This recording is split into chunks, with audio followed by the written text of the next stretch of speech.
Speaker साहब, और ये स्पीकर साहब आपको खराज तहसीन पेश करना चाहता हूँ।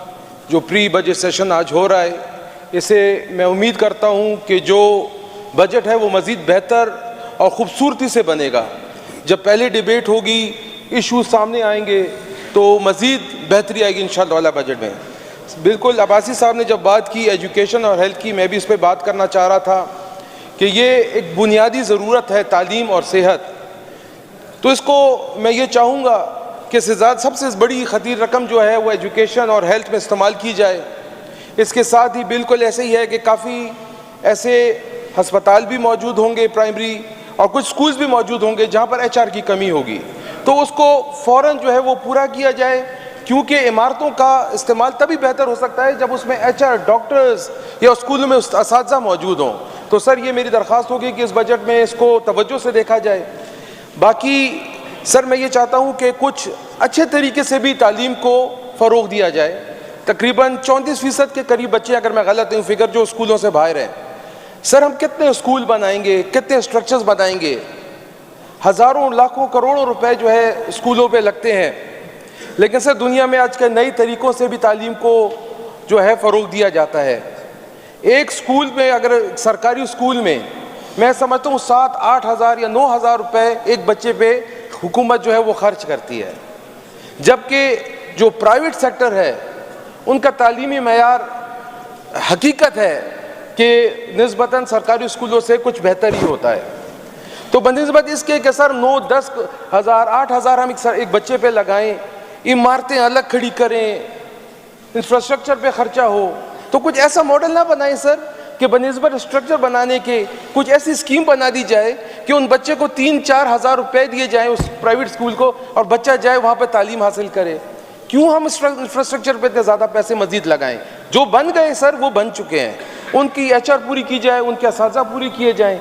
लेकिन सर मज़ीद जहाँ पर स्कूलों की कमी है तो वहाँ प्राइवेट स्कूल्स को अडॉप्ट किया जाए, उसके लिए एक प्रोजेक्ट बनाया जाए। आप स्कूल को पैसे दें, बच्चे जाए, आप एक बच्चे का जो खर्चा हुकूमत हम करते हैं उसके बदले में 2 या 3 बच्चे जो हैं अच्छी तालीम हासिल कर लेंगे। तो मुज़म्मिल हसन साहब अगर इसमें कोई एक मॉडल बन सके, अच्छा तो सर ये बहुत अच्छी बात होगी। मैं ज़्यादा टाइम नहीं लूँगा सर, मैं जल्दी कवर अप करता हूँ, क्या कि और हमारे साथियों ने भी बात कर दी है।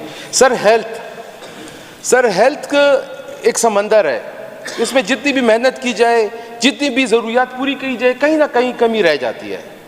सर मैं तो एक चाहूँगा, जब मैं हेल्थ मिनिस्टर था तो मैं एक सॉफ्टवेयर लेके आया था हिस्डू। इसमें हमारी प्राइमरी सेकेंडरी हेल्थ की तमाम मॉनिटरिंग मौजूद थी, ट्रांसफर्स मौजूद थी, मेडिसिन का कंट्रोल मौजूद था, किसको मेडिसिन मिल रही है ये मौजूद था, आपकी डॉक्टर की अवेलेबिलिटी मौजूद थी। इसका काफ़ी हद तक काम जो है 2024 में किया जा चुका है। तो सर अगर उसमें कुछ थोड़ी बहुत रकम रख दी जाए और इस प्रोजेक्ट को पूरा किया जाए तो सर मैं आपको यकीन दिलाता हूँ कि अस्पताल में डॉक्टर्स को मेडिसिन कहाँ मिल रही है, किस बंदे को मेडिसिन मिल रही है, कौन सा डॉक्टर अवेलेबल है, कहाँ पर इक्विपमेंट्स ख़राब हैं, कहाँ पर फैसिलिटीज़ की कमी है, ये आपको एक डैशबोर्ड पे दिखाया जा सकता है। तो सर अगर इस पर कुछ काम कर लिया जाए तो हिस्डू HISDU ये ऑलरेडी हम ला चुके हैं सर इधर, तो सर इस पर अगर काम कर लिया जाए तो बहुत ज़रूरी होगा। दूसरा सर, बदकिस्मती से हमारे रोडों के हालात और हादसे बहुत होते हैं। सर अगर आप नॉर्थ से, वज़ीरिस्तान से शुरू हो जाएं पेशावर तक, हमारे पास स्पेशली कोई ट्रॉमा सेंटर्स ऐसे अच्छे मौजूद नहीं हैं। इस तरह अगर आप स्वाद से भी मरीज़ों को हेड इंजरी को लेके आते हैं तो घंटों गुजर जाते हैं सर, और मरीज़ जो है वो बेचारा सर्वाइव नहीं कर पाता। तो सर अगर एक पेशावर के भी का पूरा एक सर्वे कर लिया जाए और जहाँ जहाँ पर भी ज़रूरत है तो सर अगर ट्रॉमा सेंटर्स बना दिए जाएं तो हम कई जो है मासूम जानों की ज़िंदगी बचा सकेंगे। तो सर अगर ट्रॉमा सेंटर्स पे काम कर लिया जाए तो ये मेरे ख्याल में बहुत एक अच्छा और एक नेकी का काम हो जाएगा। बाकी पाकिस्तान जो है उन मुल्कों में है जहाँ डायबिटीज़ है दुनिया में सबसे ज़्यादा है, हाई ब्लड प्रेशर जो है यहाँ पर बहुत ज़्यादा है। तो अगर सर TPA के लिए भी कुछ किया जा सकता है, सेंटर्स बनाए जा सकते हैं जिससे स्ट्रोक से लोगों को बचाया जा सके, तो सर ये भी बहुत ज़रूरी है। इतने बड़े काम नहीं है लेकिन सर इनके असरात जो हैं हमारे सूबे पे और लोगों पे बहुत बेहतर जाएंगे सर।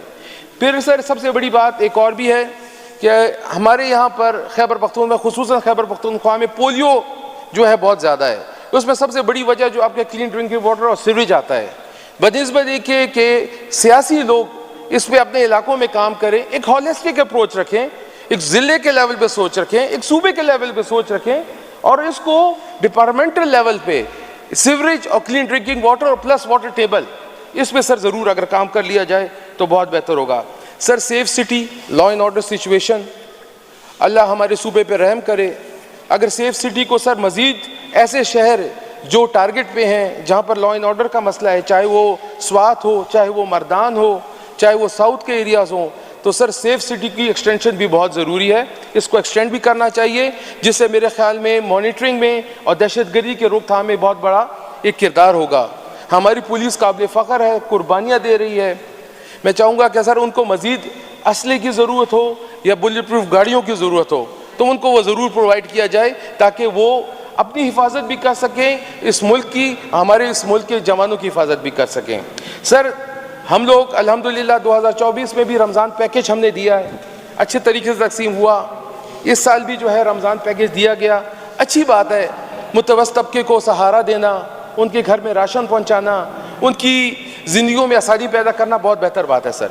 लेकिन सर मैं ये चाहता हूँ अगर हम कर सकें, ये एक डिबेट की बात है कि सर बनिस्बत इसके कि ये पैसे हम लोगों को 12,000 13,000 रुपये देते हैं, अच्छा इकदाम है, लेकिन इसकी जगह अगर सर हम माइक्रो फाइनेंसिंग की तरफ चले जाएं, बनिस्बत उस बंदे के जिसको हम 12,000 रुपये दे रहे हैं, माइक्रो फाइनेंसिंग के थ्रू, बेशक आप उसमें मार्कअप ना रखें, थोड़ा सा सर्विस चार्जेस रख लें, तो सर हम उसको इस काबिल क्यों ना बना दें कि वो खुद कारोबार करे और साल 2 साल बाद बनिस्बत के जो खैरात या ज़कात ले रहा है वो अपने पैरों पे खड़ा होकर ज़कात और खैरात देने वाला बन जाए। तो सर मेरे ख्याल में अगर माइक्रो फाइनेंसिंग की तरफ हम चले जाते हैं, लोगों को 2 लाख 4 लाख 5 लाख के कारोबार बना के देते हैं, तो मेरे ख्याल में सर हज़ारों घर आबाद हो सकेंगे, हज़ारों लोग ज़कात लेने वालों की बजाय ज़कात देने वाले बन जाएंगे। तो सर इसमें भी अगर कुछ वर्किंग हो जाए। सर मैं मज़ीद बार टैक्सेशन भी करना चाहूँगा कि बिल्कुल जो लोग टैक्स देते हैं उनको एहसास है कि उन पर कितना बोझ है, लेकिन सर इसके मैकेनिज़्म को, इसके तरीक़ेकार को मज़ीद शफाफियत की, मॉनिटरिंग की,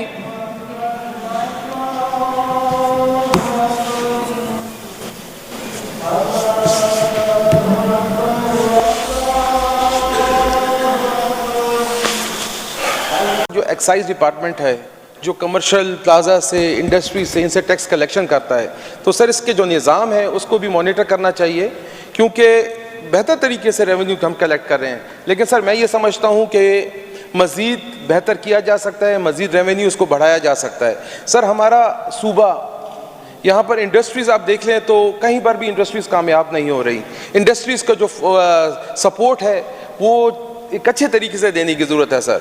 सर हज़ारों इंडस्ट्रीज़ खैबर पख्तूनख्वा में इस वक्त बंद पड़ी हैं, और अगर आप देखें तो सर सबसे ज़्यादा टैक्सेशन, बिजली, इसकी वजह से वो इंडस्ट्रीज़ बंद होती हैं।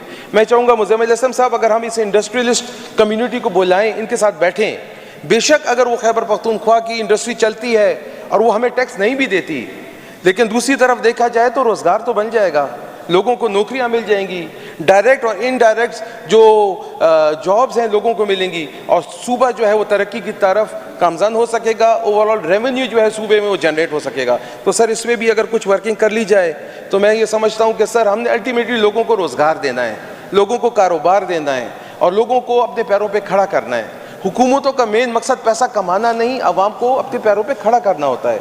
तो मैं ये समझता हूँ कि इसमें भी एक अच्छी वर्किंग अगर हो जाए और इस बजट में कुछ ऐसा प्रोजेक्ट रिफ्लेक्ट हो जाए, बेशक इंडस्ट्रीज़ को कुछ टैक्सेशन में रिलैक्सेशन मिल जाए, उनकी और कोई बेनिफिट तरीके से उनको मैनेज कर दिया जा सके, या बेशक इंडस्ट्रीज़ होती हैं उनको सोलराइजेशन की ज़रूरत पड़ती है क्योंकि बिजली महंगी है, तो खैबर बैंक से बगैर सूद के अगर उनको सोलर्स मिल जाएं, बहुत कुछ किया जा सकता है। सर हमने आवाम को अपने पैरों पे खड़े करने के लिए इंडस्ट्रीज़ को और एग्रीकल्चर को फ़रोग देना ही पड़ेगा।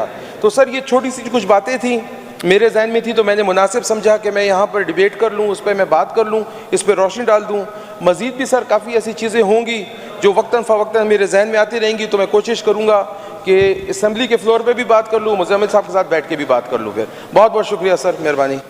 बहुत शुक्रिया।